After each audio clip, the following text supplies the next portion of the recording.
समस्त को नमस्कार।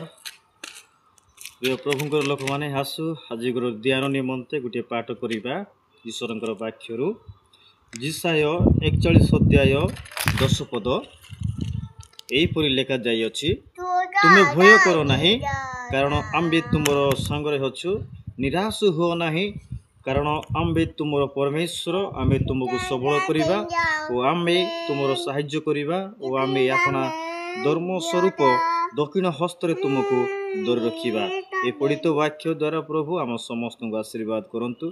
प्रिय प्रभुंकर लोक मैंने आज वाक्य मान को परामर्श दियंती, तुम्हें भय कर नहीं। प्रिय प्रभु आम अनेक विषय आम भय करिताउ, अनेक परिस्थिति दे जाउतिबा समय एवं आम शारीरिक भाव में रोग आसिले आम भय करिथाउ, अनेक विभिन्न विषय आम परिस्थिति समस्या गति करुवा समय जटिल परिस्थिति आसवा समय आम भय करिताउ, किंतु प्रभु आम को कहती तुम्हें भय कर ना, आम तुम सांगरे अच्छु।